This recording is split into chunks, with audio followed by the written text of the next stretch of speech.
امرتسر سے special train دوپہر 2 بجے کو چلی اور 8 گھنٹوں کے بعد مغل پورہ پہنچی۔ راستے میں کئی آدمی مارے گئے، بہت سے زخمی ہوئے اور کچھ ادھر ادھر بھٹک گئے۔ صبح 10 بجے کیمپ کی ٹھنڈی زمین پر جب سراج الدین نے آنکھیں کھولی اور اپنے چاروں طرف مردوں، عورتوں اور بچوں کا ایک امٹتا سمندر دیکھا تو اس کی سوچنے سمجھنے کی قوتیں اور بھی ضعیف ہو گئیں۔ وہ دیر تک گدلے آسمان کو ٹکٹکی باندھے دیکھتا رہا۔ یوں تو کیمپ میں شور مچا ہوا تھا، لیکن بوڑھے سراج الدین کے کان جیسے بند تھے۔ اسے کچھ سنائی نہیں دیتا تھا۔ کوئی اسے دیکھتا تو یہ سوچتا کہ وہ کسی گہری نیند میں ڈوبا ہے، مگر ایسا نہیں تھا۔ اس کے ہوش و حواس غائب تھے، اس کا سارا وجود خلا میں معلق تھا۔ دھندلے گر سے ڈھکے آسمان کی طرف بغیر کسی ارادے کے دیکھتے دیکھتے سراج الدین کی نگاہیں سورج سے ٹکرائیں۔ تیز روشنی اس کے وجود کے رگ رگ میں اتر گئی اور وہ جاگ اٹھا۔ اوپر تلے اس کے دماغ پر کئی تصویریں دوڑ گئیں، لوٹ، آگ، بھاگم بھاگ، اسٹیشن، گولیاں، رات اور سکینہ۔ سراج الدین ایک دم اٹھ کھڑا ہوا اور چاروں طرف پھیلے ہوئے انسانوں کے سمندر کو کنگالنا شروع کر دیا۔ پورے 3 گھنٹے وہ سکینہ سکینہ پکارتا کیمپ کا کونا کونا چھانتا رہا، مگر اسے اپنی جوان اکلوتی بیٹی کا کوئی پتہ نہ ملا۔ چاروں طرف ایک دھاندلی سی مچی تھی، کوئی اپنا بچہ ڈھونڈ رہا تھا، کوئی ماں، کوئی بیوی اور کوئی بیٹی۔ سراج الدین تھک ہار کر ایک طرف بیٹھ گیا اور دماغ پر زور دے کر سوچنے لگا کہ سکینہ اس سے کب اور کہاں الگ ہوئی۔ لیکن سوچتے سوچتے اس کا دماغ سکینہ کی ماں کی لاش پر جم جاتا، جس کی ساری انتڑیاں باہر نکلی ہوئی تھیں۔ اس سے آگے وہ کچھ نہ سوچ سکا۔ سکینہ کی ماں مر چکی تھی۔ اس نے سراج الدین کی آنکھوں کے سامنے درد توڑا تھا، لیکن سکینہ کہاں تھی جس کے بارے میں اس کی ماں نے مرتے ہوئے کہا تھا مجھے چھوڑ دو اور سکینہ کو لے کر جلدی یہاں سے بھاگ جاؤ۔ سکینہ اس کے ساتھ ہی تھی، دونوں ننگے پاؤں بھاگ رہے تھے۔ سکینہ کا دوپٹہ گر پڑا تھا، اسے اٹھانے کے لیے اس نے رکنا چاہا تھا، مگر سکینہ نے چلا کر کہا تھا ابا جی چھوڑیے، لیکن اس نے دوپٹہ اٹھا لیا تھا۔ یہ سوچتے سوچتے اس نے اپنے کوٹ کی ابری ہوئی جیب کی طرف دیکھا، اس میں ہاتھ ڈال کر ایک کپڑا نکالا۔ سکینہ کا وہی دوپٹہ تھا، لیکن سکینہ کہاں تھی؟ سراج الدین نے اپنے تھکے ہوئے دماغ پر بہت زور دیا، مگر وہ کسی نتیجے پر نہ پہنچ سکا۔ کیا وہ سکینہ کو اپنے ساتھ اسٹیشن تک لے آیا تھا؟ کیا وہ اس کے ساتھ ہی گاڑی میں سوار تھی؟ راستے میں جب گاڑی روکی گئی تھی اور دنگے فساد کرنے والے اندر گھس آئے تھے تو کیا وہ بے ہوش ہو گیا تھا جو وہ سکینہ کو اٹھا کر لے گئے؟ سراج الدین کے دماغ میں سوال ہی سوال تھے، جواب کوئی بھی نہیں تھا۔ اس کو ہمدردی کی ضرورت تھی، لیکن چاروں طرف جتنے بھی انسان پھیلے ہوئے تھے سب کو ہمدردی کی ضرورت تھی۔ سراج الدین نے رونا چاہا، مگر آنکھوں نے اس کی مدد نہ کی۔ آنسو نہ جانے کہاں غائب ہو گئے تھے۔ 6 روز کے بعد جب ہوش و حواس کسی قدر درست ہوئے تو سراج الدین ان لوگوں سے ملا جو اس کی مدد کرنے کے لیے تیار تھے۔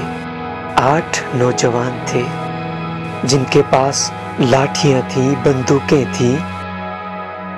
सिराजुद्दीन ने उनको लाख लाख दुआएं दी और सकीना का हुलिया बताया।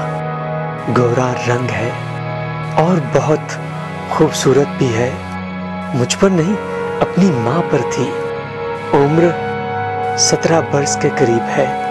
आंखें बड़ी बड़ी, बाल स्याह, दाहिने गाल पर मोटा सा तिल।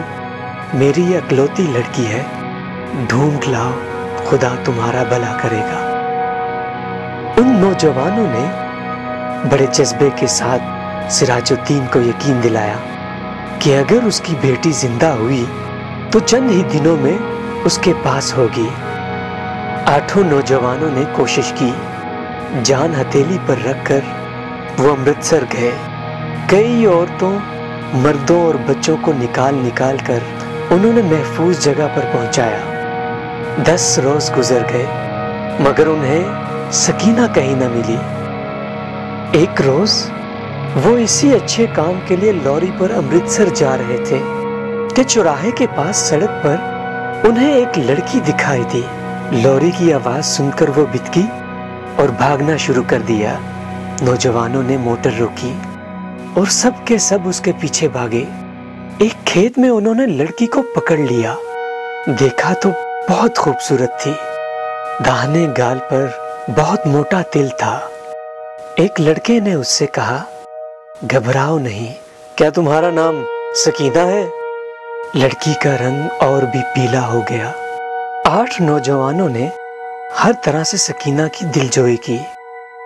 उससे प्यार से बात की ताकि उसका डर दूर हो जाए। उसे खाना खिलाया, दूध पिलाया और लॉरी में बिठा दिया। एक ने अपना कोट उतार कर उसे दे दिया क्योंकि दुपट्टा ना होने के बायस वो बहुत उलझन महसूस कर रही थी और बार बार बाहों से अपने सीने को ढकने की नाकाम कोशिश में मसरूफ थी। कई दिन गुजर गए। सिराजुद्दीन को सकीना की कोई खबर न मिली।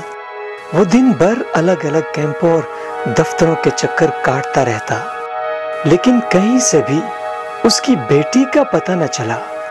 रात को वो बहुत देर तक उन नौजवानों की कामयाबी के लिए दुआएं मांगता था, जिन्होंने उनको यकीन दिलाया था कि अगर सकीना जिंदा हुई तो कुछ ही दिनों में वो उसे ढूंढ निकालेंगे। एक रोज सिराजुद्दीन ने कैंप में उन नौजवानों को देखा। वो लॉरी में बैठे थे। सिराजुद्दीन भागा भागा उनके पास गया। लॉरी चलने ही वाली थी कि उसने पूछा, बेटा, मेरी सकीना का कुछ पता चला? सबने एक जवाब होकर कहा, चल जाएगा, चल जाएगा, और लॉरी चला दी। सिराजुद्दीन ने एक बार फिर उन नौजवानों की कामयाबी के लिए दुआ मांगी और उसका दिल किस कदर हल्का हो गया। शाम के करीब कैंप में जहां सिराजुद्दीन बैठा था, उसके पास ही कुछ गड़बड़ सी हुई। 4 आदमी कुछ उठाकर ला रहे थे। उसने पता किया तो मालूम हुआ कि एक लड़की रेलवे लाइन के पास बेहोश पड़ी थी।